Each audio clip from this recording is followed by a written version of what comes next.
એટલી સરસ ચટપટી ચટણી કે જેને તમે એકવાર ચાખી લીધી તો તમે ખાતા નહીં ધરાવ. એટલી ટેસ્ટી કે શાક, દાળ, રાયતું બધાનો સ્વાદ ભૂલી જશો. એકવાર બનાવો અને મહિનાઓ સુધી તમે સ્ટોર કરીને એન્જોય કરી શકો છો. પ્રવાસ કે મુસાફરીમાં પણ સાથે લઈ જઈ શકો છો. તો એક વખત ખરેખર ચોક્કસથી ટ્રાય કરવા જેવી આ ચટણી છે. હેલો ફ્રેન્ડ્સ, ધમુસ કિચન એન્ડ વ્લોગ પર તમારું સ્વાગત છે. ચાલો ચટણી બનાવવાની રીત જોઈ લઈએ.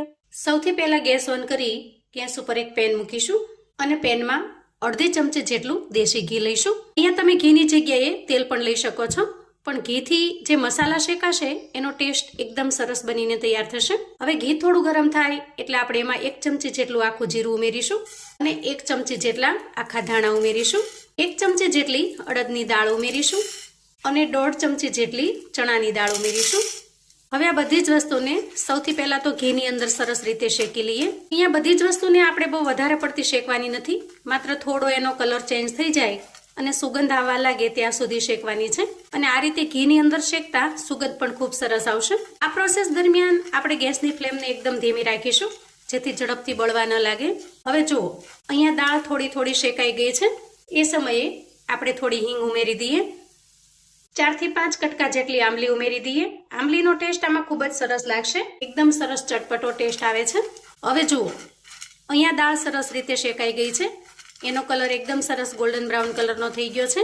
એ સમયે આપણે 1.5 ચમચી જેટલા તલ ઉમેરીશું, સફેદ તલ, અને થોડું સૂકું ટોપરું ઉમેરીશું. આ બંને વસ્તુને આપણે છેલ્લે ઉમેરવાની છે, કેમ કે અગાઉથી ઉમેરીશું તો જ્યાં સુધીમાં દાળ શેકાશે ત્યાં સુધીમાં એ કાળું પડી જશે અને વધારે પડતું બળી જશે. હવે આ બધી જ વસ્તુ સરસ રીતે શેકાઈ ગઈ છે. આ સમયે ગેસની ફ્લેમને આપણે બંધ કરી દઈએ અને તૈયાર થયેલી આ સામગ્રીને આપણે એક પ્લેટમાં કાઢી લઈએ. અહીંયા શેકાયા પછી તરત જ આપણે એક પ્લેટમાં કાઢી લેવાનું, કેમ કે પેન ગરમ હશે તો એના અંદર ધીરે ધીરે શેકાયા કરશે. જેથી આ રીતે એક પ્લેટની અંદર કાઢી એને સરસ રીતે ઠંડુ થવા દઈએ. હવે આપણે 3 થી 4 નંગ જેટલી મીડિયમ સાઇઝની ડુંગળી લઈશું અને ડુંગળીને આ રીતે 2 ભાગમાં વહેંચી લઈએ. ત્યાર પછી ઉપરનો જે આ વ્હાઈટ ભાગ છે એને આપણે દૂર કરી લઈએ અને પછી આ રીતે સેટ કરી ડુંગળીને એકદમ પતલા લચ્છામાં સમારી લઈએ. તો અહીંયા બધી જ ડુંગળીને આપણે આ રીતે લચ્છામાં સમારી લીધી છે.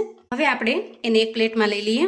આજની ચટણીનું મેઇન ઇન્ગ્રેડિયન્ટ્સ ડુંગળી છે, જેથી ડુંગળીનું પ્રમાણ થોડું વધારે રહે છે. ત્યાર પછી એક કડાઈમાં થોડું તેલ લઈ આપણે એને સરસ રીતે ગરમ કરી લઈએ. શરૂઆતમાં ગેસની ફ્લેમને થોડી હાઈ રાખીશું જેથી તેલ ખૂબ સરસ રીતે ગરમ થઈ જાય. હવે આપણને એમ લાગે કે તેલ સરસ રીતે ગરમ થઈ ગયું છે તો આ રીતે હાથની મદદથી ચેક કરીશું. એની ઊની વરાળથી ખબર પડી જશે કે તેલ સરસ રીતે ગરમ થઈ ગયું છે. છતાં પણ આપણે થોડી ડુંગળી નાખીને પણ ચેક કરી લઈએ. જો આ રીતે ડુંગળી તરત જ ઉપર આવી જાય એટલે સમજવાનું કે તેલ સરસ રીતે ગરમ થઈ ગયું છે. તો આ સમયે આપણે તૈયાર કરેલી ડુંગળી ઉમેરી દઈએ. અહીંયા જ્યારે તમે ડુંગળી ઉમેરશો ત્યારે એક સાથે વધારે પડતી ડુંગળી નહીં ઉમેરવાની, કેમ કે એક સાથે જો જાજી ડુંગળી ઉમેરશો તો આ રીતે તેલ ઉપર સુધી આવી જશે, જેથી દાજાની પણ થોડી બીક રહે છે. માટે જ્યારે પણ ડુંગળી ઉમેરો થોડી કરીને ઉમેરવાની. અને આ રીતે ડુંગળીને ઉમેર્યા પછી ગેસની ફ્લેમને આપણે મીડિયમ પર લઈ લેશું અને આ રીતે જારાની કે ચમચાની મદદથી સરસ રીતે ચલાવતા જશું. ધીરે ધીરે ડુંગળી થોડી શ્રિંક થવા લાગશે, એટલે કે થોડી સંકોચાઈ જવા લાગશે અને તેલમાં ઉમેરવાથી એના બધા જ લચ્છા આરામથી છૂટા થઈ જશે. હવે આપણે ડુંગળીને એકદમ સરસ ગોલ્ડન બ્રાઉન કલરની થાય, થોડી સોનેરી કલરની થઈ જાય ત્યાં સુધી તળી લઈશું. અહીંયા તમારે એક સાથે આટલું બધું તેલ ન વાપરવું હોય તો તમે ડુંગળીને શેલો ફ્રાય પણ કરી શકો છો. આ રીતે ડીપ ફ્રાય ન કરવી હોય તો શેલો ફ્રાય પણ કરી શકાય.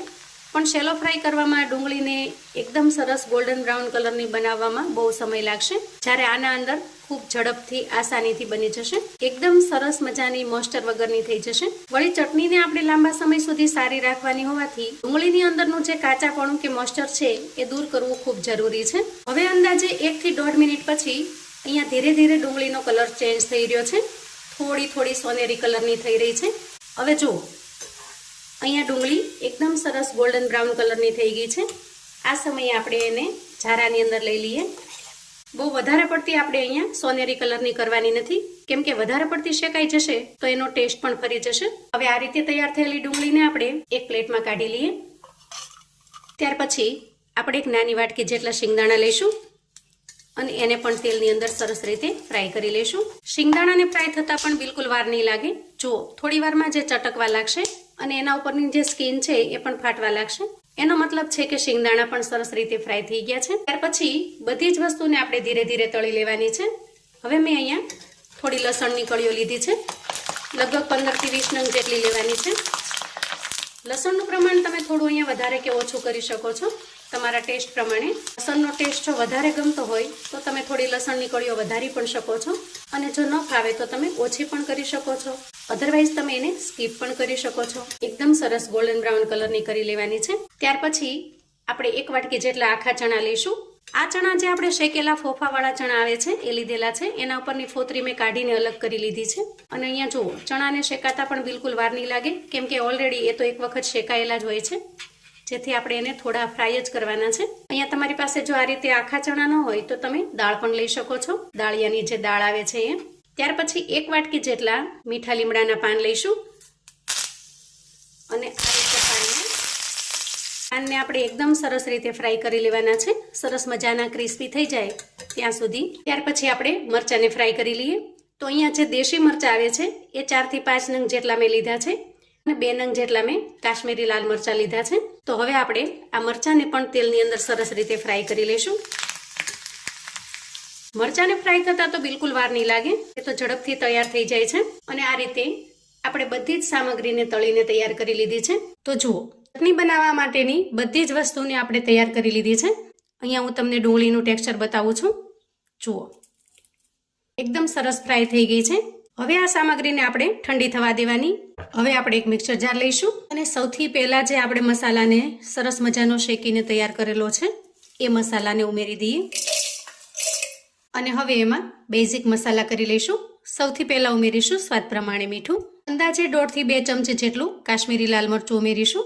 તમે અહીંયા રૂટીન જે આપણે મરચું વાપરતા હોઈએ એ મરચું પણ લઈ શકો છો, પણ કાશ્મીરી લાલ મરચાથી કલર ખૂબ સરસ આવશે ચટણીમાં. ત્યાર પછી અડધી ચમચી જેટલી હળદર ઉમેરીશું. અને હવે આપણે જે મસાલાને તૈયાર કરેલા છે એ મસાલા ઉમેરી દઈએ. પણ આ મસાલામાંથી થોડા આપણે બાકી રાખીશું. એ શા માટે એ હું તમને આગળ બતાવું છું. તો અહીંયા બધા જ મસાલામાંથી થોડા મસાલા આપણે બચાવી રાખ્યા છે. હવે મિક્સર જારને ઢાંકી એકદમ સરસ ચટણી બનાવી લઈએ. ખાસ તમારે એ વાતનો ખ્યાલ રાખવાનો છે કે જ્યારે પણ મિક્સર ચલાવીએ પલ્સ મોડમાં ચલાવવાનું છે, સીધું એકસાથે ફાસ્ટ નહીં કરી દઈએ. તો જુઓ, આ રીતે એકદમ સરસ મજાની આખી ભાંગી તૈયાર કરવાની છે. ત્યાર પછી આપણે એક મિક્સિંગ બાઉલ લઈએ અને તૈયાર કરેલી ચટણીને એમાં ટ્રાન્સફર કરી દઈએ. તો લાંબા સમય સુધી આ ચટણી એકદમ સરસ ફ્રેશ રહેશે, એને કશું જ નહીં થાય. હવે આપણે ચટણી બનાવવા માટે જે ફ્રાય કરેલી વસ્તુઓ બચાવીને રાખેલી છે એને ઉમેરી દઈએ અને સરસ રીતે મિક્સ કરી લઈએ. આ રીતે થોડી ઘણી આખી વસ્તુઓ ઉમેરવાથી ચટણીનો લુક એકદમ સરસ બને છે, અને સાથે સાથે ટેસ્ટમાં પણ એકદમ સરસ લાજવાબ લાગે છે. તમે જો ક્યારેય આ રીતે ચટણી બનાવીને ટ્રાય ન કરી હોય તો એક વખત મારા કહેવાથી ચોક્કસથી બનાવજો. ડુંગળીની આ સૂકી ચટણી ખરેખર તમને ખૂબ જ પસંદ આવે એવી ટેસ્ટી બને છે. કોઈ પણની સાથે, પૂરી, પરાઠા, રોટલી, ભાખરી કે દાળ ભાતની સાથે એન્જોય કરી શકો એવી સરસ મજાની ટેસ્ટી અને લાજવાબ બને છે. 100% મિત્રો, ગમે એટલી ક્વોન્ટિટીમાં બનાવશો એકદમ ઝડપથી ખૂટી જશે, કેમ કે ઘરના બધાને આ ચટણીનો ટેસ્ટ ખૂબ જ પસંદ આવશે. તો મિત્રો, જ્યારે પણ ભૂખ લાગે અને ઘરમાં કોઈ શાક અવેલેબલ ન હોય, અથવા તો તમને ભાવતું કોઈ શાક ન હોય, ત્યારે ફટાફટથી રોટલીને થોડી ગરમ કરી આ રીતે ઘી લગાવી દેવાનું. અને જો તમે ઘી ન લગાવો તો પણ ચાલે, ઘી વગર પણ રોટલીને સહેજ ગરમ કરી લેવાની. અને ત્યાર પછી આપણે તૈયાર કરેલી ચટણી ઉમેરી દેવાની. જુઓ, આ રીતે ચટણીને સરસ રીતે સેટ કરી દેવાની, તમને જેટલી ભાવે એટલી. અને ત્યાર પછી રોટલીને આપણે આ રીતે રોલ વાળી દેવાનો છે. ખરેખર બાળકોને પણ જો તમે આ રીતે રોલ બનાવીને આપશો ને, બાળકો પણ હોંશે ખાશે. ટિફિન બોક્સ કે લંચ બોક્સમાં પણ આપી શકો. ખરેખર કોઈ આવી નવી વસ્તુ હશે તો બાળકો પણ હોંશે ખાશે. તો મિત્રો, આવું અવનવું જાણવા માટે અને મને સપોર્ટ કરવા માટે ચેનલ પર જો તમે નવા છો તો પ્લીઝ ચેનલને સબસ્ક્રાઇબ કરજો.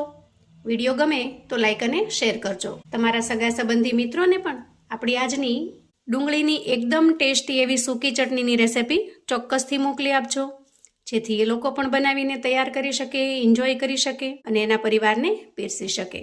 કોમેન્ટમાં મને ચોક્કસથી જણાવજો મિત્રો કે આજની આ ટેસ્ટી એવી ચટણીની રેસિપી તમને કેવી લાગી છે. ફરી મળીશું એક નવી રેસિપી સાથે. ત્યાં સુધી આવજો મિત્રો.